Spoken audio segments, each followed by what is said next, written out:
Oh, sorry we don't have time for more questions, but we're going to move on to the next speaker, which is Jan Lambert.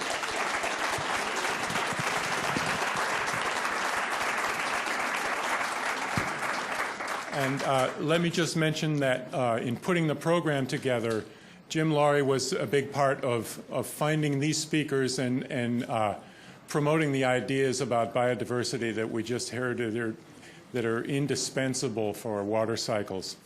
Another person who has been a big part of this team, even though she's up in New Hampshire and very involved with producing an online journal called Valley Green Journal, is Jan Lambert, who's our next speaker.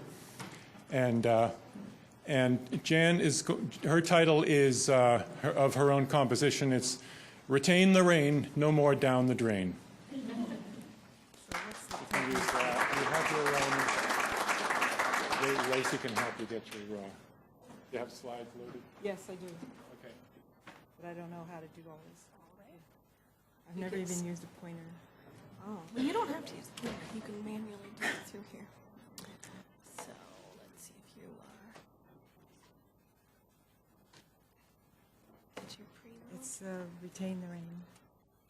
There you are.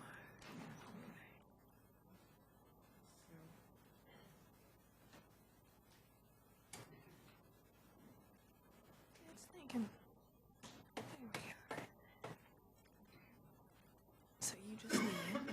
But it's, you got, You just need to use the arrow keys to navigate. so how do I change the picture? Forward. Okay. And then to talk? Or you can use that. You can use that. Hello? Yeah. Okay. Okay, as Brian said, I come from the wilds of New Hampshire. I've been having a heck of a time trying to drive in this city. But anyway, I've been listening to the conversation about how do we reach people, and I guess as the founder of the Valley Green Journal, that was always my goal, was to reach ordinary people with extraordinary news. And I do it by use of stories. And I think stories are a great way that we can reach people quickly. I'm finding it works really well. Especially if they're short enough so that you can get your point across within 5 minutes before they have to leave to go somewhere. And so I started the Valley Green Journal, but then that's a monthly journal, and I thought I had enough to do with that. But then about a year ago, I read Judy Schwartz's book, Cows Save the Planet, and I got onto chapter 4 about lost water, and she mentioned Michael Kravchuk and his colleagues over there in Europe, and I was so entranced by everything she said in that chapter. She said it was stunning, their views of climate change being caused by the change in water cycles. And so I immediately downloaded the New Water Paradigm, and I loved it. And so then I went on to Facebook and found the Blue Alternative Facebook page, which I recommend. And so I made a little post that said that I was the editor of this little journal. And guess what? Michael Kravchuk answered my post in about half an hour. And one thing led to another. It's a long story, but now just barely a year later, I'm finding somehow I've become Michael's editor as well as his co-author of the Global Action Plan, which you'll hear about tomorrow. And in the meantime, I decided I needed to write more than a little 8-page journal. I decided I needed to write a book. So I've been doing that for the last 6 or 8 months, and it's out in the lobby. So my talk today is based on what I have in this book. So I'm not calling myself the author of this book because I have about 20 contributors, and some of them are sitting here today. And so these are all people that have various expertise. I don't claim to be expert at anything. I'm a real, I love learning. I love reading about all these different ways that water can be retained in the landscape. And so this is just going to be, just kind of sit back and relax. I'm going to just have little short stories. And so I'm going to starting with my title page here. I took that picture. I'm fortunate. I live right in the woods. That's my backyard. And the sun coming through the trees, it just struck me that that's kind of a symbol of the new water paradigm, which is the forest is the ultimate cycler of water, and it's taking that solar power and using it to transpire water vapor back into the atmosphere. And in so doing, it is absorbing a lot of solar energy and helping to cool the climate, or I would say not just cool it, but regulate it. Okay, I'm going to put that down and hold this. Okay. So this is for the older generation, and I think somebody out there will know what this is a picture of. Something that happened in the 60s. Right. This was the bombed out area of the Ho Chi Minh Trail, which the Viet Cong blazed through the countryside in order to take their troops and supplies down to South Vietnam. And I'm going to tell you right now, this story was supplied by Charlotte O'Brien, who was supposed to be here today, but she couldn't make it. And so she provided me this story. And so this is the most devastating picture you're going to see. All the rest are a lot more cheerful. And so what happened, though, that I never realized till Charlotte told me, was that right after the war ended, the government of South Vietnam offered,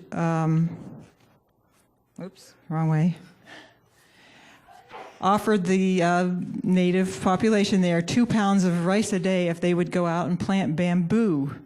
And as I'm going to be quoting from some of my authors here, Charlotte says, "Bamboo is a powerful pioneer plant, transpiring and cycling water from soil to the atmosphere."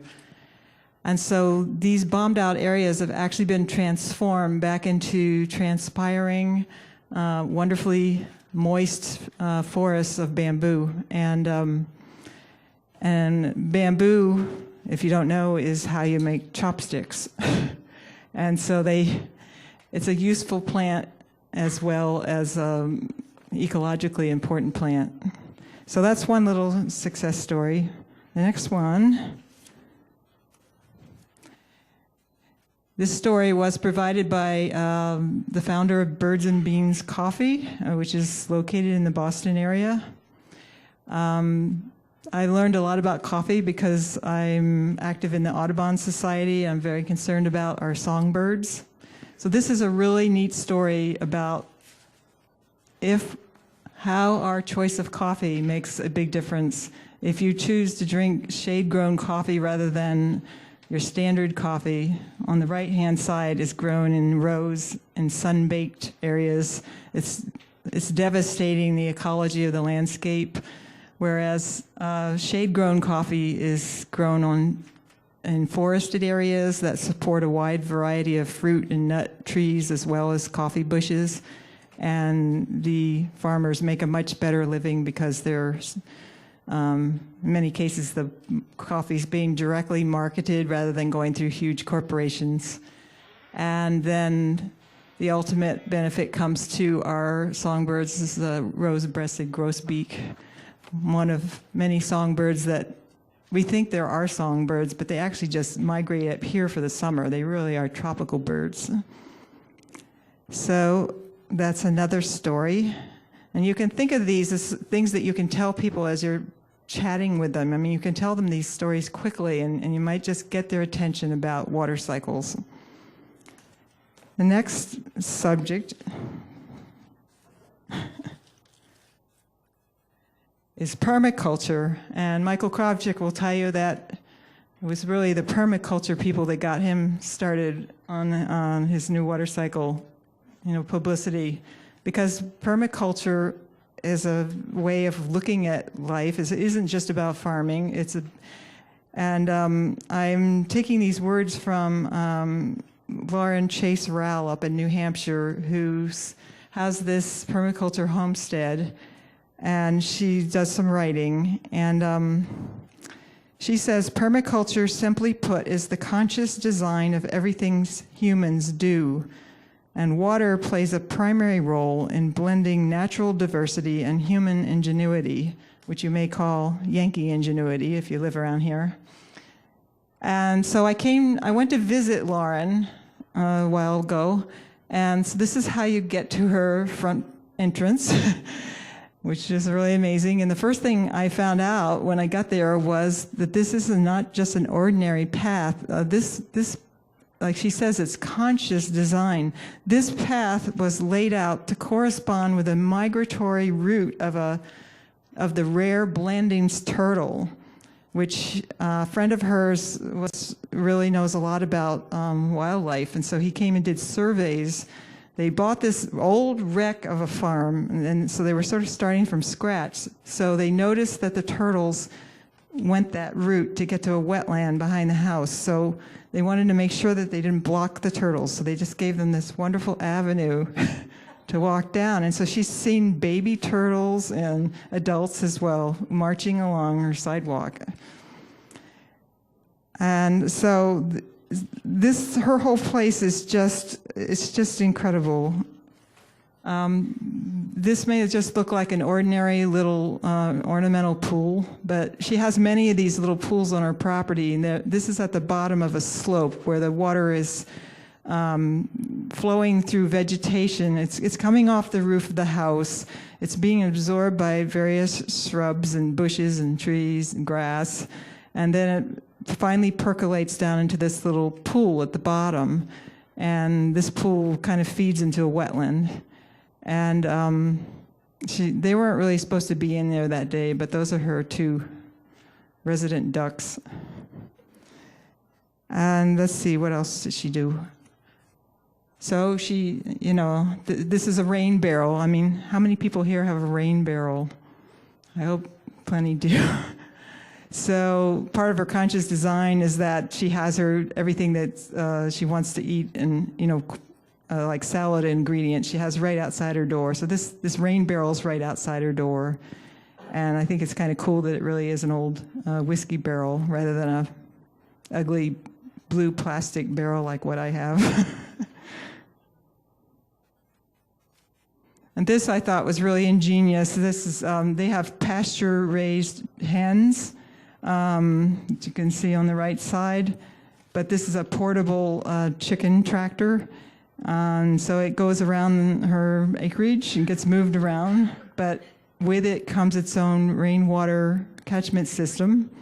So rainwater goes off the roof of the chicken house, goes into the barrel, goes in the hose, goes over to the chicken watering pan in the back. She had a similar thing for her pigs. And so moving on with permaculture. Anybody recognize that guy on the left? He's here. Who is that? Yes. This is, I got Glenn Gall interested in sending me some stuff for my book. So this is a picture of him out in Michigan with his, I don't know, Glenn, where are you? Is that your tractor or is that your friend's? Okay. So I think he's going to be talking about this later, about the principle of the keyline plow. That's a permaculture technique where you are cutting slits into the ground to allow the water to infiltrate without actually disturbing the topsoil.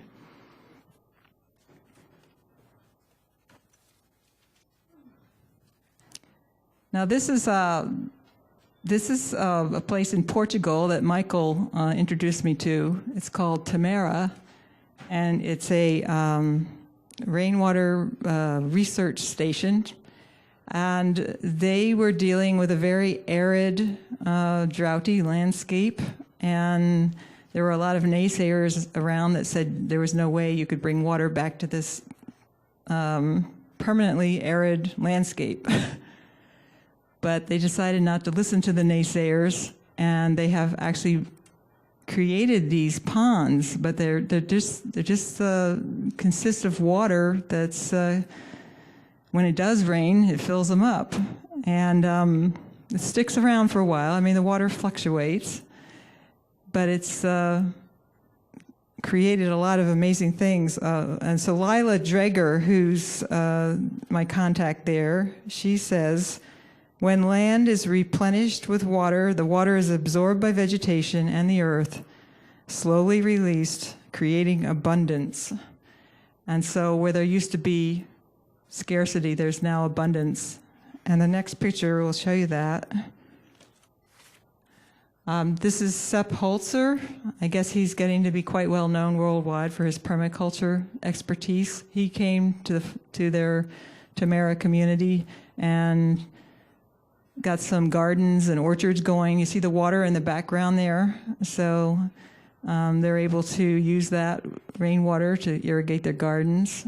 And so they have literally, a pool of water with lush gardens next to it.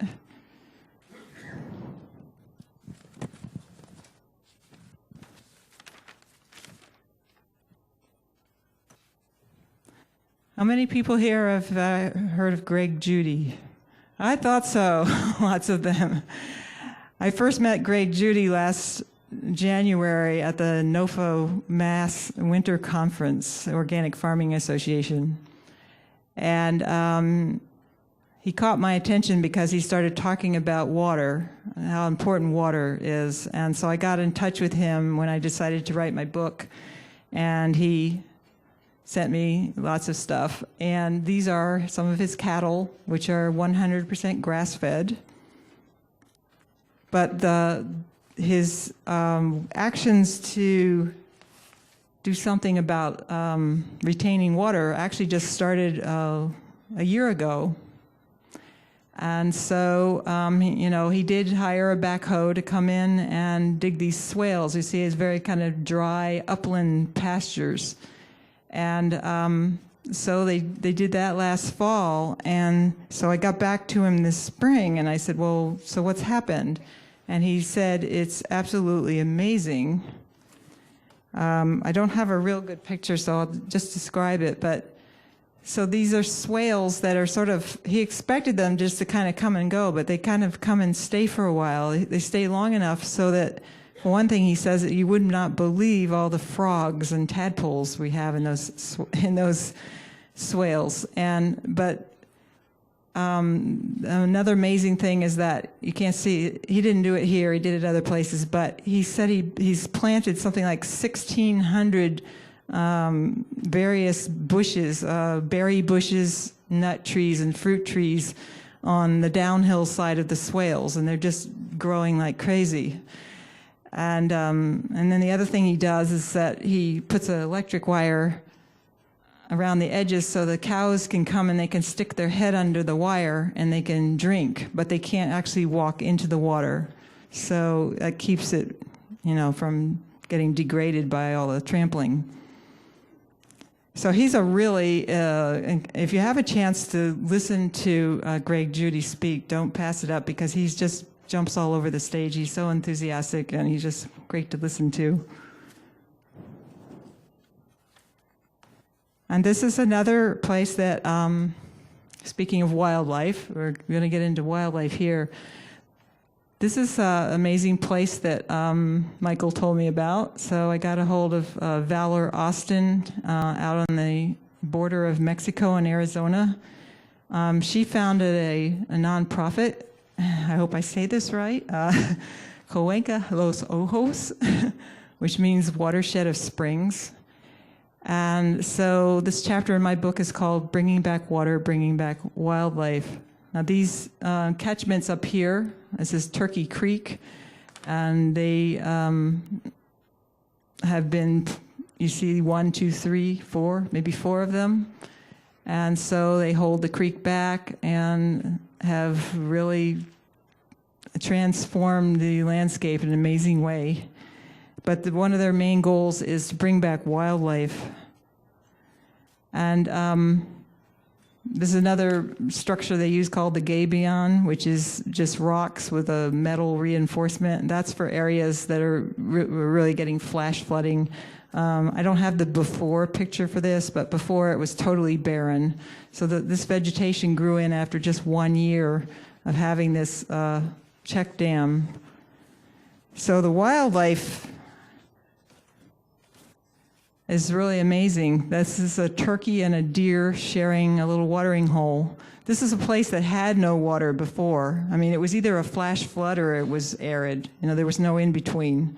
But now they have these little pools where wildlife can water. And coming up is my favorite photo they sent me.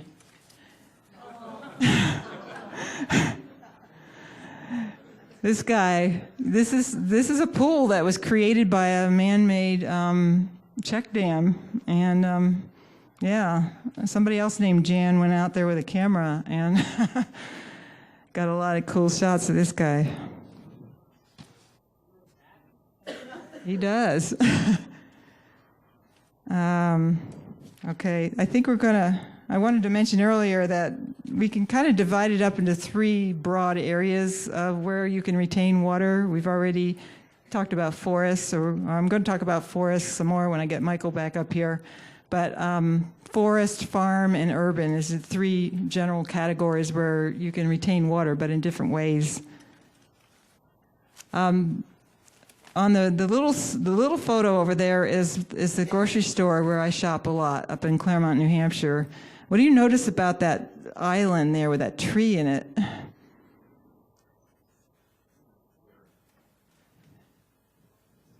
Isolated. Yeah. Definitely.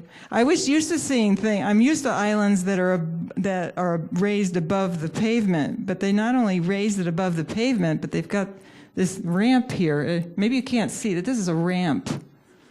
So in other words, they actually have the excess flowing back out into the parking lot. And but this is the kind of good thing I'm used to hearing about. Scott, was it Scott yesterday? He was talking about green infrastructure. Yeah, so I've got more samples of that. This is a smart way of bringing the water into a vegetated area. You don't want the water flowing out of the vegetated area. You want it going into it. And so I thought that was a good contrast. I've made a lot of friends in the stormwater industry. I hope you'll visit the Filtrex table out in the lobby because Jack's a great guy, and this is another great guy, Pete Hanrahan, who would have been here, except he's at another conference.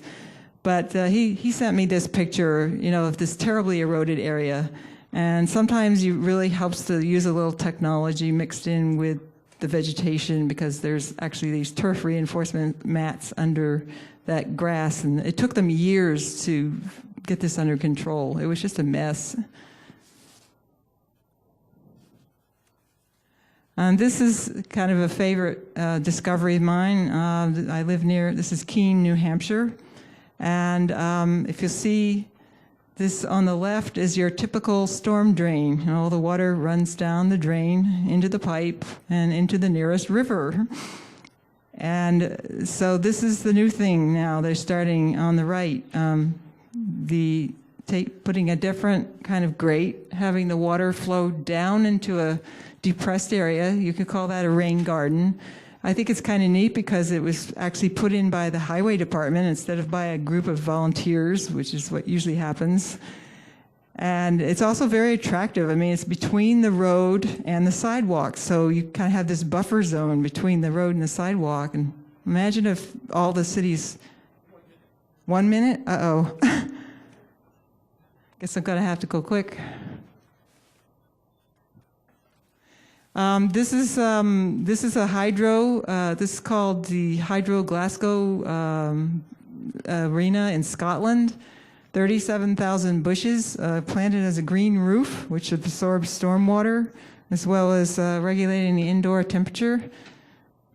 This is a rooftop garden in South Korea. This is a friend of Michael's who runs a rainwater research institute. This is a group of volunteers in Washington, New Hampshire, putting in a rain garden under the New Hampshire Soak Up the Rain program. Oh, Lenny. This is Lenny Armstrong's project. Took a paved backyard, got a bunch of volunteers together. This is in Somerville. So this is what it looked like before. This is what it looked like after they got done. They took out all the pavement, planted gardens, beautiful. Then they celebrated. And this is Lenny's poster, which I hope you all will take a closer look at. It's really creative and has a lot to say. It's in my book as well. And I just wanted, Michael, I guess we ran out of time. I don't know where you are, but this is more pictures of the Slovakian program. Shows the extent of the Slovakian program. Many, many catchments, 142 check dams in one village. Employed 8 people for 5 months.